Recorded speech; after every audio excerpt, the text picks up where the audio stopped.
Assalamualaikum warahmatullahi wabarakatuh. Waalaikumsalam.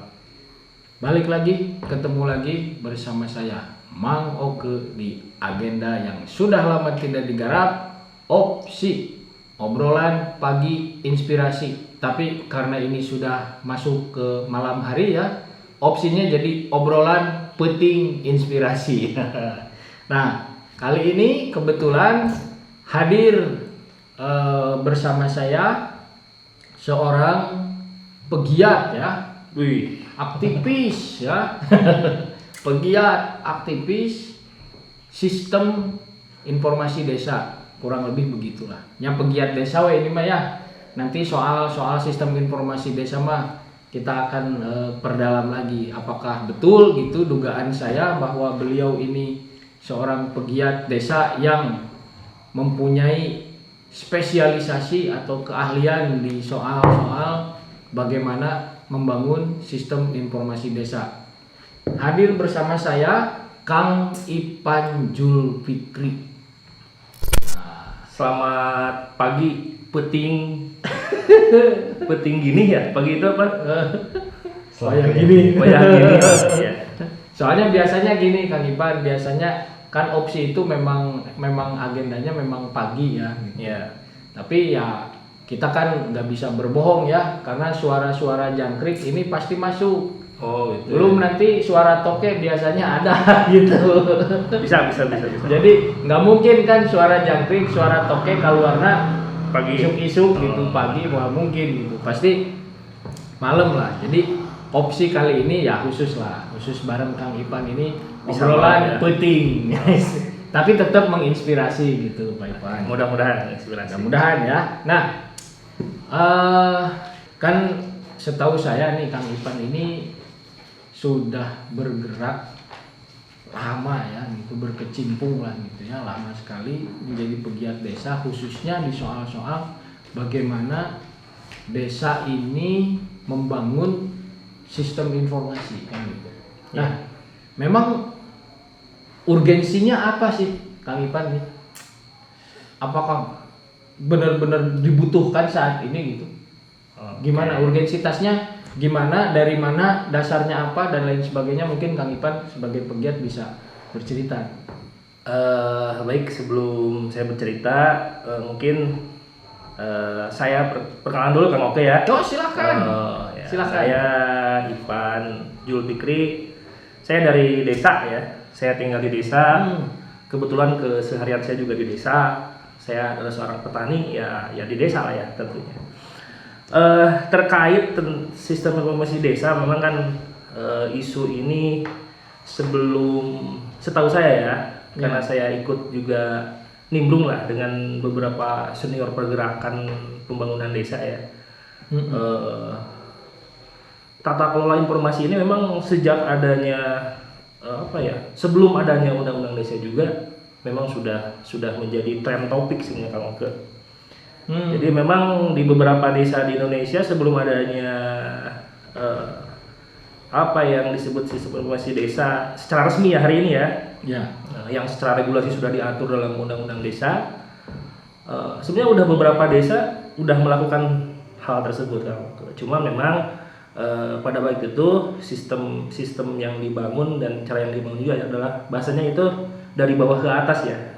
Bottom up ya. Nah, bottom up itu tapi istilahnya mungkin kalau saya lihat gagasan awalnya itu mungkin yang hari ini juga berjalan itu dari sana juga Kang. Kayak gitu. Mungkin sekarang itu ada pengembangannya juga, kemudian mungkin didorong dengan regulasi juga kayak gitu. Mungkin gambaran awalnya seperti itu. Jadi ya ide awalnya sih persoalan urgen dan tidak urgennya jelas kalau saya bilang sangat urgen. Sangat urgen sekali.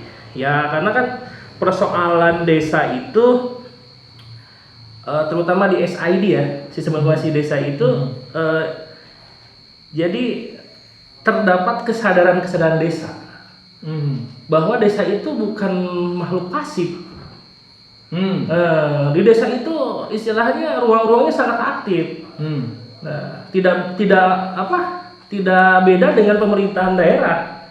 Justru lebih urgen lagi kenapa harus di desa, karena desa itu bisa jadi mesin produksi juga Pak Oke. Kang Oke lah ya.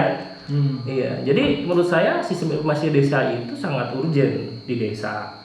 Ya itu tadi, karena desa bukan ruang yang pasif, tapi ruang yang aktif yang memang membutuhkan proses komunikasi tentunya ya. Proses komunikasi ya antar desa, antar supra desa, termasuk warga desanya juga. Nah, ditambah lagi tadi saya bilang desa itu melakukan pusat produksi juga, apalagi ketika desa dihubungkan dengan sektor pertanian. Nah, kayak gitu. Ini jelas sangat penting, urgent sekali tata kelolanya, kemungkinan dari sisi fungsinya, kemungkinan dari sisi pengembangannya, itu sangat penting. Mungkin itu gambaran awalnya, Pak. Oke. Gini, Kang Ipan, berarti kalau begitu Kang Ipan ini sudah melihat dinamika desa yang sedemikian aktif gitu, membutuhkan ruang komunikasi, entah itu mungkin juga ruang promosi, entah itu juga mungkin ruang media informasi untuk mewadahi semua dinamika yang ada di desa. Mungkin begitu ya Kang Ipan ya? Iya, betul. Jadi memang beberapa desa yang istilahnya yang saya kunjungi dan juga memang saya istilahnya ikut belajar dari beberapa desa tersebut. Jadi memang kenapa sistem informasi ini sangat penting, dari desa-desa tersebut itu ingin istilahnya ini gue nih desa nih gitu. Desa juga punya kemampuan loh gitu kan, tidak beda jauh dengan di kota. Justru kan dari sisi yang lainnya, ketika memang orang kota di booming secara hedonisnya. Nah, sekarang kan orang desa bangga dengan desanya. Bisa kelihatan kan.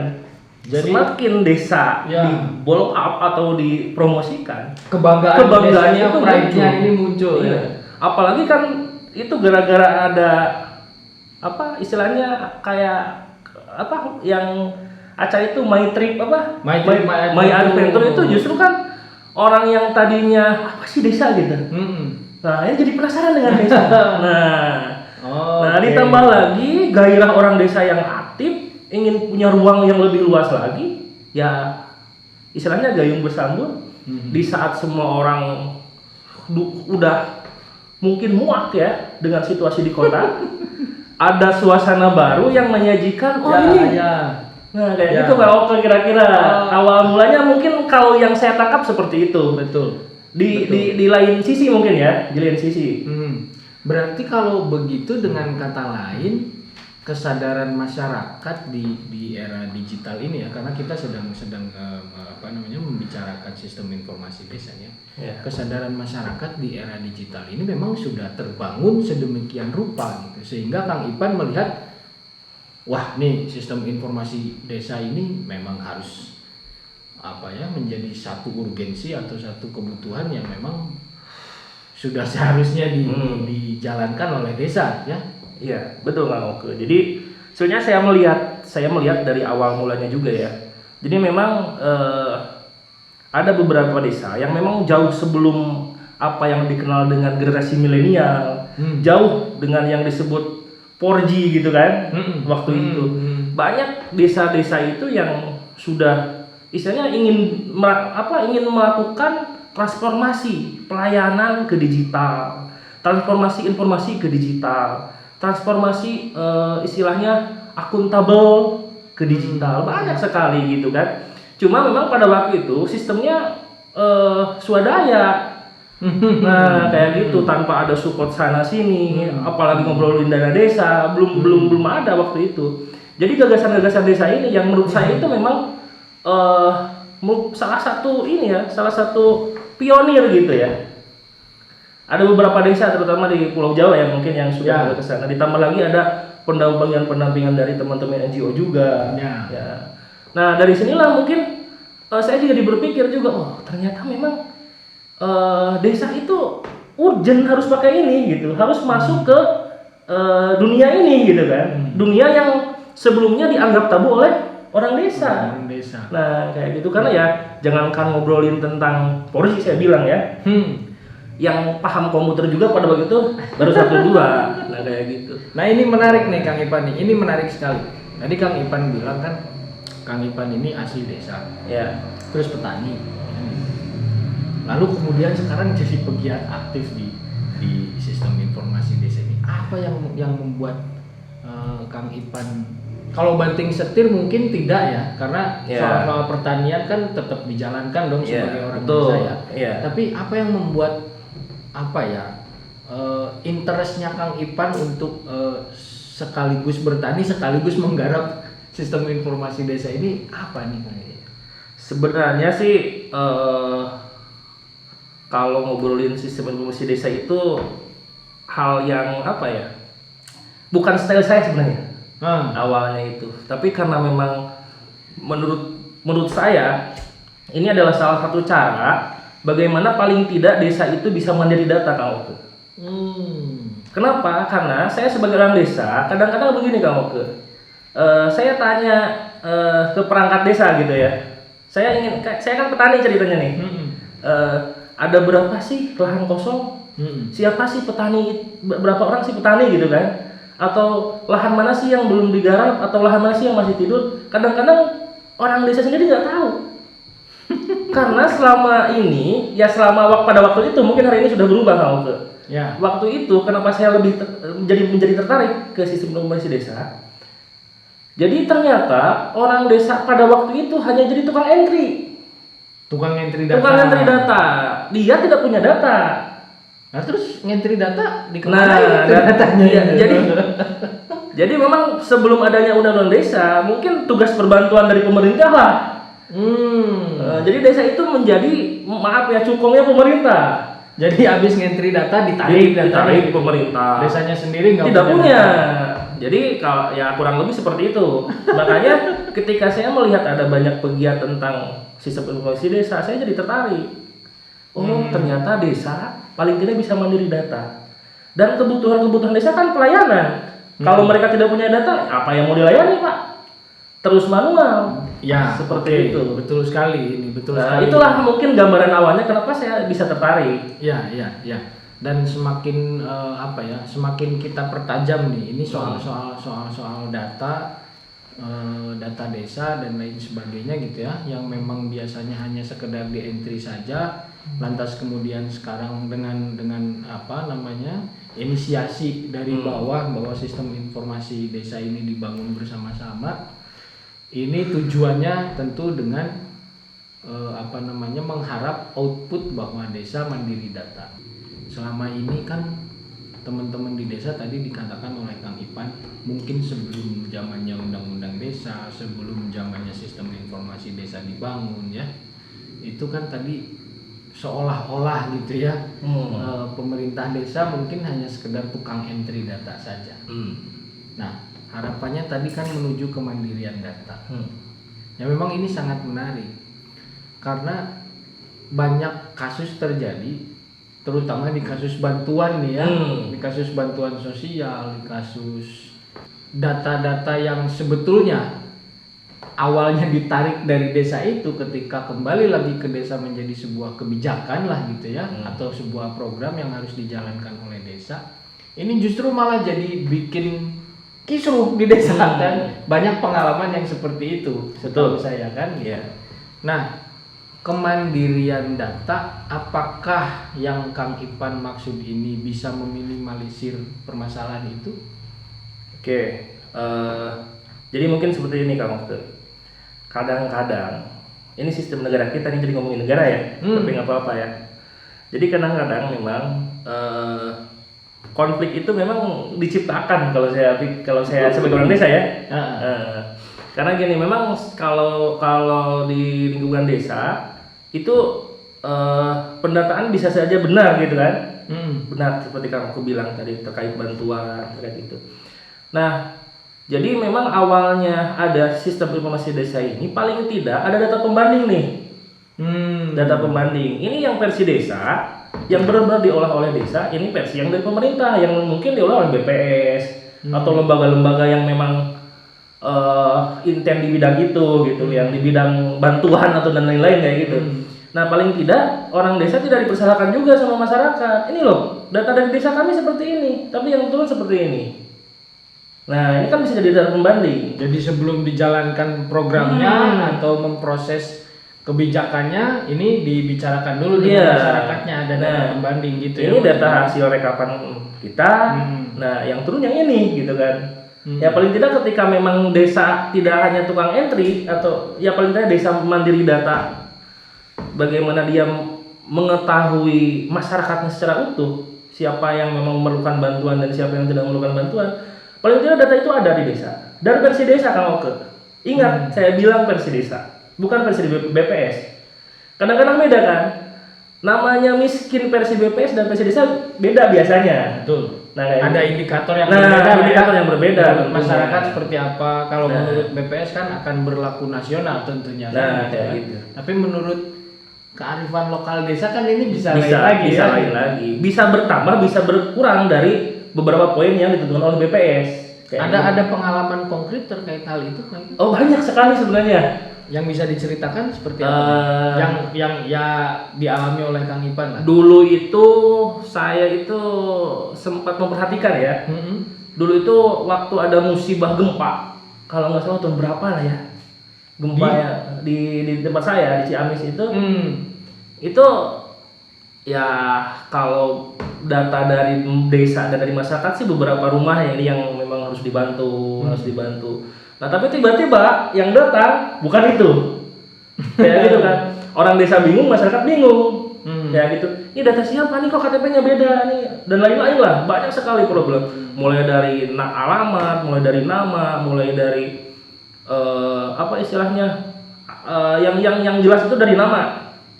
Nama. Kadang-kadang kan karena mungkin waktu itu belum zamannya ektp juga ya, atau mungkin sudah ya, saya lupa tuh. Yang jelas namanya ada yang beda, alamatnya di sana, kayak gitu kan. Kemudian alamatnya di sana, namanya beda. Banyak variabel yang istilahnya muncul konflik, kayak gitu. Karena mungkin ada tidak update. Kemudian tiba-tiba ada bantuan untuk masyarakat yang sudah meninggal, atau bahkan yang baru 5 tahun dapat bantuan juga, ada juga kayak gitu. Jadi makanya mungkin karena tidak ada data pembandingnya tadi itu. Nah, jadi memang harapan awalnya adanya sistem informasi desa ini paling tidak ada data pembanding nih, versi desa nih, versi pemerintah gitu kan. Ya walaupun waktu itu sama-sama pemerintah, kayak gitu kan. Ya sama saya juga sama pemerintah kan. Nah, cuma paling tidak ini dilihat dulu nih yang punya data yang di desa kayak gitu. Oke. Bicara soal pembandingnya, ini kan data nih. Data ada pembanding lah minimalnya. Kang Ipan bilang ada pembanding desa. Tapi kan gini Kang Ipan, situasinya kan ketika memang data itu sudah disediakan oleh katakanlah oleh lembaga yang memang memiliki pengakuan gitu dari negara kan, seperti BPS tadi dikatakan Kang Ipan, itu kan sudah lembaga yang diakui dari sisi kapabilitasnya, dari sisi kredibilitasnya kan gitu. Kenapa harus ada pembanding desa gitu? Ya karena gini Kang Oke, yang tahu orang desa itu bukan orang BPS, orang desa sendiri. Iya juga sih kalau dilihat dari situ. Ya paling tidak lah ketika desa punya data, minimal mereka nih data kami udah gini. Bisa melawan lah mereka. Pemerintah desa ketika memang sudah mandiri datanya, mereka bisa banding juga. Kunaon sih ayawa data iya gitu, padahal dia geus hilang semawat gitu kan. Atau kenapa ayawa ini jelema ieu kan geus beunghar aya mah, atau sudah kaya, sudah mampu dia, kenapa dia masuk di sini wae gitu kan. Nah, berarti kalau gini kan saya menangkap bahwa salah satu urgensi dari bagaimana desa membangun sistem informasi desa secara bottom up ini, salah satu urgensinya adalah di updating datanya ya. Iya, betul. Makanya kan sekarang pemerintah sekarang ya, itu kan ada suatu data, isunya suatu data kan. Ya mudah-mudahan bisa sampai seperti itu Pak Oke. Jadi gagasan awal yang dirumuskan oleh teman-teman pegiat desa waktu itu membangun sistem informasi desa itu mungkin bisa diakomodir melalui satu data itu mungkin bisa match nantinya, karena tadi itu penegasannya itu yang tahu orang desa ya orang desa. Kayak gitu itu aja sebenarnya. Simpel sekali ya gitu kan. sebenarnya. Jadi bukan itu tukang di Jakarta gitu kan, yang tahu orang desa ya orang desa sendiri, makanya harus update. Dan hari ini kan udah mulai pendataan, bahkan sekarang kan udah banyak aplikasi, termasuk di Jawa Barat ada Picobar, ya, yang istilahnya yang bisa langsung diakses oleh pemerintah desa, oleh pelayanan masyarakat di sektor RT RW gitu kan, udah bisa diakses. Sebenarnya itu target awalnya memang seperti itu. Kalau saya baca di teman-teman pegiat di Tata Kelola Informasi Desa, ya SID itu. Betul. Karena kekuatannya justru di updating itu setiap hari, atau malah bahkan bisa real time nih. Real time itu. Sedangkan yang dilakukan oleh lembaga-lembaga lain itu kan 5 tahun sekali kadang-kadang. 5 tahun sekali gitu. Ya, maksud saya tidak mungkin juga melakukan updating itu setiap hari kan itu gitu. Makanya. Ya, gitu. Semakin menarik nih obrolan kita Kang Ipan ya. Desa punya data pembanding, kemudian juga bisa diupdate kapan waktu, karena memang tidak ada lagi yang lebih tahu desa selain dari orang desa itu sendiri. Tadi Kang Ipan bilang seperti itu. Nah, tapi di sisi lain yang namanya data itu kan tentunya membutuhkan validasi nih. Betul. Nah, ini soal validasi ini gimana nih Kang Ipan nih? Mungkin kalau berbicara pada validasi itu tergantung lembaga yang memvalidasinya. Kembali lagi ke kepentingan lembaga tersebut. Kalau dari data pendidikan mungkin tergantung validasi dinas pendidikan. Kalau dari dinas kesehatan, dinas kesehatan. Termasuk dinas kependudukan juga. Nah, termasuk desa sendiri ada validasi. Kan desa itu apalagi setelah lahir undang-undang desa ya, validasi data desa itu kan bisa berbasis kearifan lokal juga, karena kan ada rekognisi hak asal usul desa gitu. Apalagi kan ketika ngobrolin tentang undang-undang desa yang memang secara khusus membahas tentang sistem informasi desa ini. Satu pasal itu pasal 86 itu jelas-jelas membahas tentang sistem informasi desa ini. Jadi sudah kelihatan lah urgensinya. Topik yang kita bahas ini kan tentang urgensi itu. Betul.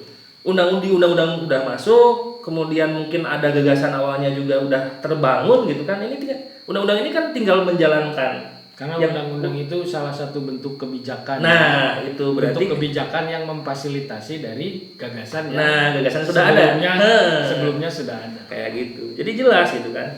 Di undang-undang desa ini dijelaskan satu pasal tentang itu. Bahkan di undang-undang tersebut dikatakan bahwa yang memfasilitasi ini justru pemerintah. Jadinya, kalau awalnya kan sebelum ada undang-undang, masyarakat desa sendiri yang membangun. Kerjasama dengan beberapa NGO pengembang lah ya, yang istilahnya ingin kontribusi membangun desa.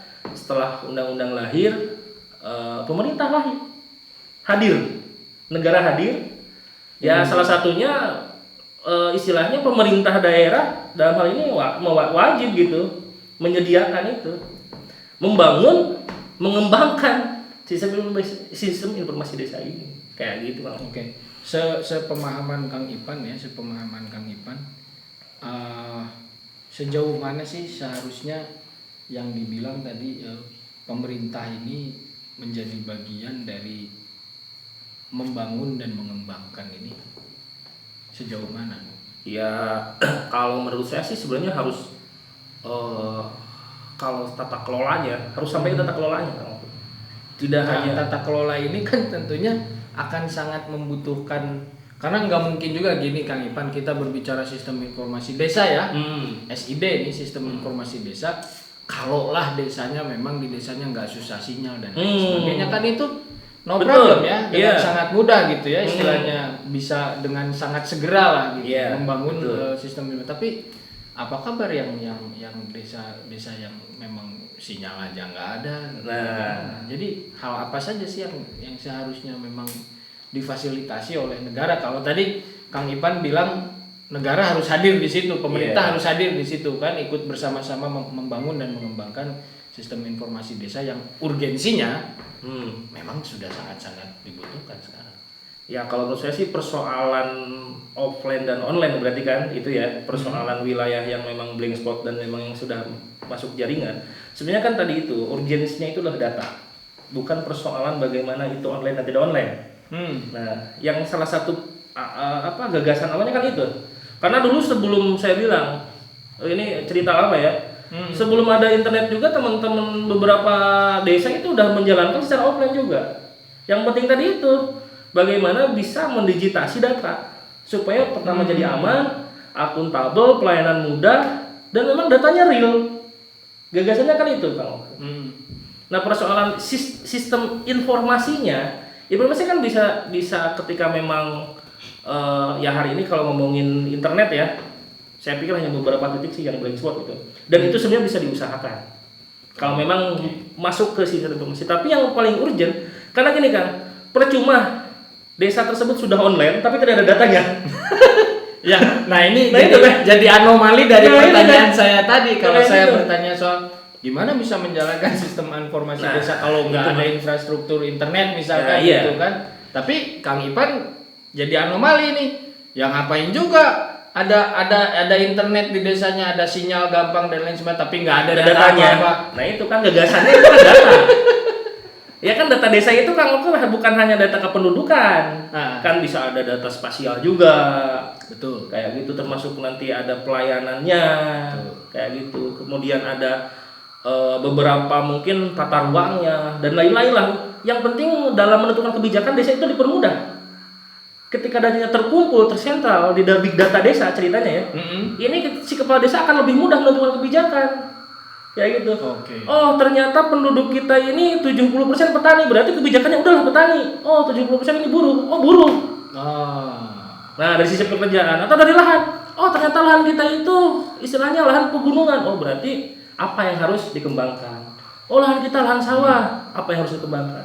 Ketika data sudah terkumpul, itu kan lebih mudah menyusun RPJM-nya, menyusun RKP-nya, itu lebih mudah.